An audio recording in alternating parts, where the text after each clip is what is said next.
Hi friends, welcome back. So want to go over what Jerome Powell and the Fed is saying today, plus what's going on in the stock market and some of your comments. Let's start with this. This is coming from Space Bjorn 34 minutes ago. They say, Chris, you remind me of my uncle who didn't buy Apple stock in the early 2000s because he listened to some analysts saying Apple was overpriced due to the iPod success that is, and feared cheaper MP3 competitors. Like you, he wasn't wrong about evaluating risk at the time, but he never had any vision seeing the bigger picture in things. So thank you for that comment. And I just want to say, guys, I get it. I really get it. You're a young kid. You want to find the next Apple, want to find the next Microsoft, you want to find the next Google. I get it. And many people like to think that's Elon Musk and Tesla. Now, if you bought Tesla stock, say 10 years ago, yes, you've done absolutely fantastic, right? If you got in right at IPO and you held it on till the day, fantastic. The problem I have, and I try to reiterate over and over again, is many of the Tesla stock bulls and cult members try to convince you that you're still early in the Tesla life cycle and in terms of the stock. It's just not true. It's just not true. Now you say, Chris, you're so wrong. What about the Apple situation? Guys, Apple, when they came out with stuff, it was revolutionary, right? It was the talk of the town all of the time. And I understand. You think Elon Musk with cars is a similar thing. Guys, it's a car. At the time when Steve Jobs came out with his iPod thing, we're talking about iPods now, not even iPhones yet. We're not even getting there, or even iPads or MacBooks and stuff like that. Like, these things are the kind of stuff that everyone copies in said industry, and he's creating new product categories. Now, the case for the Tesla bulls, because guys, I can read and I go over this all the time. The case for Tesla bulls is like, well, EVs is a new category. I mean, I would dispute that. It's a car. It's not like I can, buy a Tesla or nothing at all. If I don't buy a Tesla car, I can go buy a Toyota car. I can go buy a Honda car. I can buy a BMW car. I can buy a Mercedes car. I can buy a Hyundai car. I can buy a Kia car. I can buy a Volkswagen car. I can buy I can buy a Ford car. Do I need to go on? There's so much competition out there. It's a car, and they always try to convince you that Tesla's the leader EV. Yes, maybe, but it's a car, right? That is a subcategory of a car. And then they try to convince you, well, everyone's going to go EV and Tesla leader, therefore Tesla will maintain leadership. And it's just like, it doesn't really make sense, because if all of the future is going to be electric vehicles, then that would inherently mean that all the car manufacturers also go electric as well. If you believe every single car on the planet is going to be electric, if you believe that. I don't think Toyota is going to disappear anytime soon. It's not going to happen. I don't think Volkswagen is going to disappear, etc. And you can get into the whole Ford, Chevy, all that stuff. But I understand, guys, that you're searching for your messiah, your Steve Jobs kind of figure. Maybe you think it's Elon Musk, and that's fine. I just point out the facts. The facts is you're late in the cycle. Elon Musk is also aging. I'm not making anything random stuff up. He can't do this stuff forever. I believe he's 52, something of that nature. And I always mention that because if this was early in his cycle, say Elon Musk was in his 20s, say this was IPO time at Tesla, then we'd be talking about speculation and hey, maybe is Tesla going to be a big company, maybe whatever. It's already reached the point to where it's a fairly large company, and like, how much more can it possibly grow? And this is when they try to sell you robotaxis and robots and all these pipe dreams, because their cars, in fact, are actually declining in sales, which is crazy. So we're I talked this the other day, but I get your point of view. I just say I'm listening and I understand your point of view, but comparing Apple to Tesla is not the same. Moreover, I want to hear from other people in the community. So this is some of the concerns we have about trying to convince people that Tesla is awesome. We talk about robotaxis. So this is Chris Whalen, CPA. Chris says, good name, Chris. Chris says, can you please discuss the need for storage of robotaxis, charging and cleaning? What's the facility going to be for that? That's an incredible additional cost no one's talking about, and also a logistical problem that needs to be worked out well ahead of time. Could you give me your thoughts on that in a video? I think you could analyze it much better than I can. Chris, I'm pretty sure you can do a good job as well, so you can make that video, but I will talk about it briefly, and I'll actually answer it with another comment from 2 days ago. This is from Ride Share Otter, so someone who does Uber, this kind of stuff, so probably knows much more about Uber than us since they do it. It says here, it's smoke and mirror. It's coming from the rideshare person. As a longtime rideshare driver, now a black car driver with over 10,000 rides from Lyft, Uber, and private clients, I can personally attest to the fact that people will destroy your robotaxi Tesla if there is no one in there to watch them. While I was sitting a few feet away, so this is when he's in the car, from the passenger, I think he means, I have witnessed nearly everything from drug use, eating, sex, stripping, soaking wet riders, etc. This is a formula for disaster. And I want to put these two things together and also put it with a video that I made about, was it 3 months ago already, where, all the Tesla bulls are trying to convince you that you're going to be rich off having your robot taxi thing, when you're sleeping, drive out in the middle of the night and make you $300 a day or whatever. It's all a pipe dream. Now, again, I want to acknowledge that this young person is saying, Chris, you're so dumb. Tesla's just like Apple. It's early. They're going to be awesome, etc. Maybe. And if you want to make that bet, maybe. I live in the world of reality. I lived through the whole Apple stuff. I lived through the Microsoft stuff. I can tell you it's not the same with Tesla. They're not really creating these new product categories. It's a freaking car. I just laugh because it's like, if you haven't, and I understand this, if you haven't lived through, say, the rise of Google, you wouldn't know. Because there was a time, for you young people, you don't know this, and I don't mean it's just reality. There was a time when there wasn't a Google. Many of you are born with Google and you think that's like normal, but like if you experienced life before Google and life after Google, you would know, oh my God, it's like revolutionary. It's like search engines were crazy. And there were a lot of companies out there trying to jump in on that because it was a new product category. Tesla is an electric vehicle. It is a type of car, but frankly, it's a car. And to argue that it's more than a car company, if they can make revenue, right? If they can make lots of money from their new product categories, maybe. But right now, the sale is robotaxis, and it's a pipe dream. So it is what it is. And then regarding the storage, cleaning, and all these kind of stuff, I'd like to hear from people in the community to help answer the first person question, Chris, regarding cleaning these things. Where are you going to park these things? How are you going to charge these things? I think it's a real problem, and I just don't think there's going to be much margin. Moreover, you're still going to be competing with the Ubers and the Lyfts who are going to drive your prices down. So there's that. Moreover, we have to talk about the larger market and the Fed, because this stuff is connected, right? You want to know what the greater economy is doing, where interest rates going to be, etc.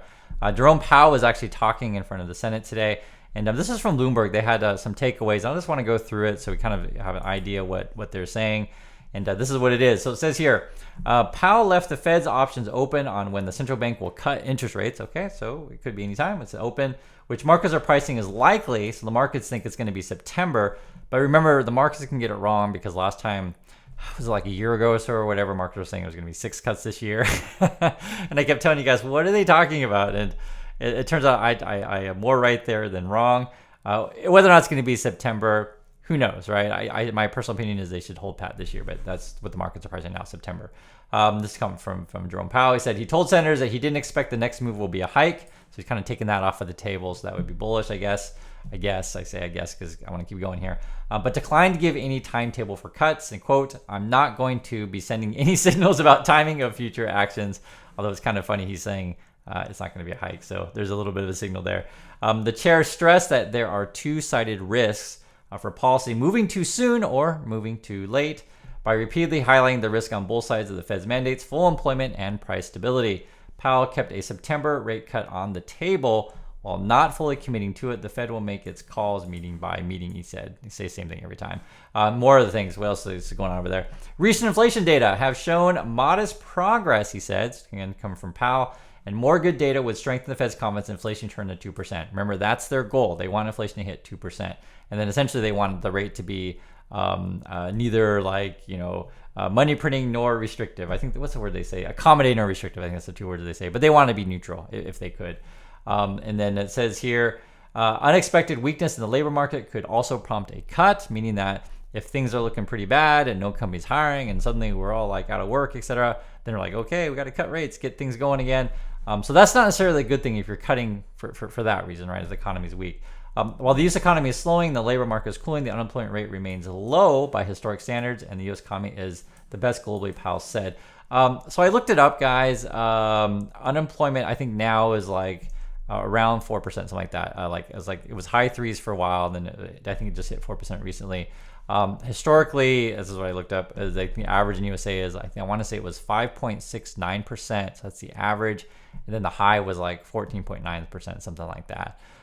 So if we're going to go back to the average or revert to the mean, however you want to say it, that would mean employment could go up to, 5.5%, something like that. And chances are you'll have more people out of work. I don't want to say this with any sort of malice or anything like that. I'm just laying it out there for you.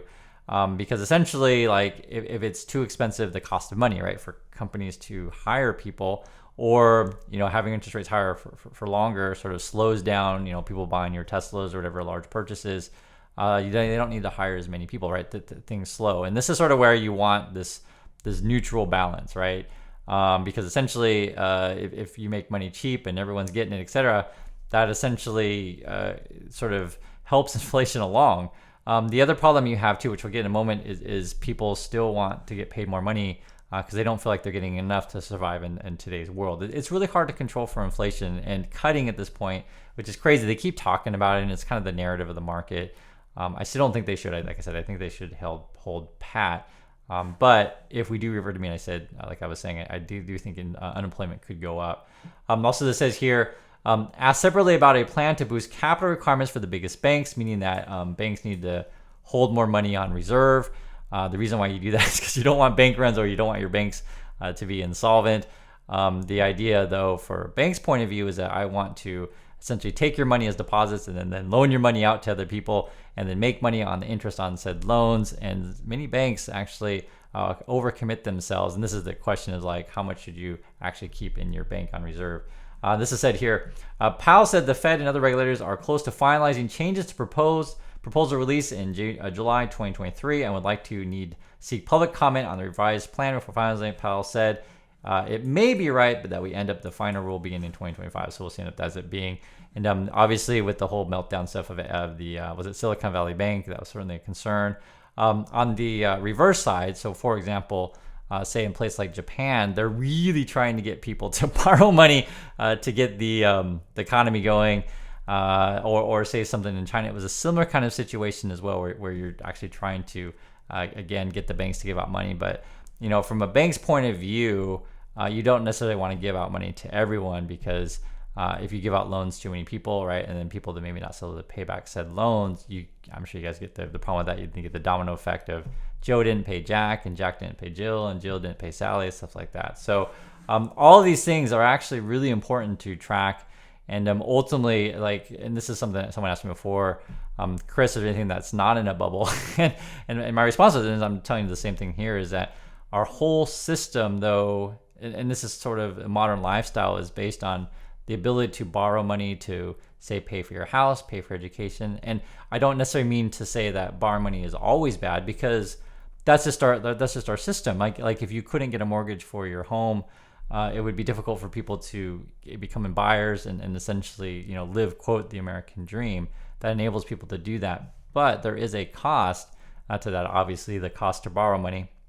Moreover, if you make it too easy for people to do said things, you're giving out money to people who, again, can't pay it back. So this is why you want to balance out the stuff of not necessarily giving money to everyone all the time. But I get it. This is if you're Wall Street or you're real estate mogul, this kind of stuff, you're like, no, keep rates low and keep lending the money. Another thing that Fed Powell said, I should say, it says reaction markets was muted as Powell tried to not give any near-term signals on policy. Stocks hovered near all-time highs as Wall Street viewed the Fed's economic remarks as balanced. Treasuries struggled to gain traction, though traders are well positioned. Okay. The other thing too I want to mention as well going on today, I mentioned this one, the Cathie Wood thing, because it's kind of funny. She's one of the Tesla stock promoters, right? You guys know this. And this was just in May 31st. She says here they were doubling down on UiPath. So it was a software company. They make the software that essentially helps people, or companies I should say, automate tasks, right? And the stock has actually been down like nuts. So they were doubling down on it. And then just today, this company announced a 10% layoff of workers, which is crazy. I don't mean to, make fun of any workers that have lost their job, because obviously it's not cool to lose your job. I totally get that, guys. But I want to emphasize this kind of stuff, is that in this world that we live in, we promote these kind of people like Cathie Wood, and they I don't know how she does it. She's like the expert at picking the wrong stuff. I don't know how she does it. I mean, it's like she's purposely doing these kind of things. I guess what it is for her point of view is pick the stock with the best story that I can market to people, and essentially she's running a marketing company. But if you do that kind of stuff, I mean, this is the stuff that you're buying into. So do be careful out there. And I'm pointing this stuff out because I think the whole Cathie Wood situation is sort of a microcosm or a good example of what happens if you leave, fiscal policy too loose for too long, right? It creates this kind of stuff and people buy into it because, they think in their mind that, stocks only go up and arrow only goes up. And when something goes down, you just buy it because it's only going to go up, again. But do be careful out there. I'm going to give you another thing about our absurdity in these current markets. And this is not just Fed related, it's just sort of the worldwide perspective. This was a funny headline. It says here, the German government owns around 2 billion in Bitcoin and it's freaking crypto investors. So basically, it's like, what's the German government do with a bunch of Bitcoin? So basically, the police, this is in Germany, I guess they seized 50,000 Bitcoins. That's what it says here. So it's like some sort of, criminal action or whatever's going on over there. And then what they do is, because now they have all this Bitcoin, then they sell it in the market, which is really funny. And the other thing that what I find funny about this is some people have asked me about this before, and I've kind of wondered myself, when you hear about, say, the U.S. government seizing, whatever crypto or scammy, agency or whatever, what do they do with said crypto or agency? So in my opinion on these things, I think chances are they hold it to negotiate with terrorists. I really think so. And I also think they probably sell it on the market. Who knows if we're ever going to find out about this stuff. I guess we found out about the German holdings because some savvy, crypto people out there figured out the wallets, which ones they were. And I think they had money on like some of the big exchanges like your Coinbase, etc. It's like so ridiculous because you have to sell it somewhere, right? If anyone has any inside information about this whole German government having seized Bitcoin and selling it, please let me know. I think it's a funny thing. But the reason why I want to mention the Kathy Wood thing, this thing, I think it relates our absurd markets, and I also want to bring in some reality. And this is sort of where you got to balance out and understand why and what is happening in the world. So, for example, I live here in Korea. This has actually been big news for us. So there were calls over at Samsung, which would be the best place to work in Korea. If you're into working for large companies, it's sort of like the dream of Koreans, and it's how to explain Samsung. It's bigger than what you probably even know. Like for many people out there, if you're watching USA, you think of Samsung as just being like a Microsoft or an Apple. But when you're over here in Korea, we have these large conglomerates. So in Japan, the word you use is zaibatsu. In Korea, the word you use is chaebol, and it's basically like, how can I explain it? It's like a huge industrial complex that owns several things. So I just give you a simple example. The joke we make here in Korea is that you can be born in a Samsung hospital, you can go to a Samsung school, you can live in a Samsung apartment filled with the Samsung appliances, be it your refrigerators, TVs, etc. You can drive a Samsung car, you'll work at Samsung, and then you'll die in the Samsung funeral home, etc. But if you get my point, Samsung owns everything, and there's multiple companies like this. I think there's how many chaebols are there in Korea? Well, to say more than one, well, maybe 4 or 5 or something like that. Hyundai is another one. They actually split. So if you look up Hyundai on Wikipedia, I don't have it pulled up here, but if you look at it, you can find all the divisions of Hyundai. Hyundai Motor, though, is just kind of interesting. They're facing worker strikes also. I guess this one's here, they averted it so that they had to make a pay raise. And I'm pretty sure Samsung will end up paying their workers more also. Why am I bringing up this stuff is because I find it alarming if Samsung workers, which is again the top company to work in Korea, you guys know what Samsung is, I'm sure you know, if they're complaining about their pay, how does that bode for everyone else? And when you talk about these situations at the best companies, say in Korea, everything's better. The pay is better, your boss is better, your coworkers are better, your office is better, your location is better. Like everything is better. It's an unhealthy system that what we have here, but. I'm just mentioning this because if these kind of people are struggling, complaining about pay, just how's it bode for everyone else? Moreover, on top of that, we're talking about the Koreans here. Actually, my wife and I made a video about this on our vlog channel. You can check that out. It's called Korea Splurge Consumer Culture, and it was related to this headline: South Korea ranks 4th globally in splurge purchases for comfort, stress relief. So if you're curious about Korean consumers, you can watch our video. And I'm just mentioning that because even when things go bad, Koreans have credit cards just like Americans. And you can probably figure out the rest from there. And this is sort of the problem with our modernity that we have is we think that the way to solve our problems is buy more shoes, buy more Teslas, etc. But this is, I caution you. I understand that the herd, right? The herd being like these kind of people say, oh, Chris, you're so dumb. Tesla's just like Apple. I get that. I get what the herd thinks. And the funniest thing about it is the herd, right? The herd, all these young kids on YouTubes, etc. They all think they're rebels, but literally they are the herd. And the reality is, to go against the herd is actually really quite difficult, which I do every day on this channel, because I tell you the truth. The most popular channels on YouTube, etc., are part of the herd, thinking and convincing you that you are some sort of rebel, but it's simply not true. So love to hear your thoughts on these things. What do you think about what we're talking about? Talking about the Fed, Tesla, Bitcoin in Germany, and what's happening in Korea. Love you in the community, and catch you next video.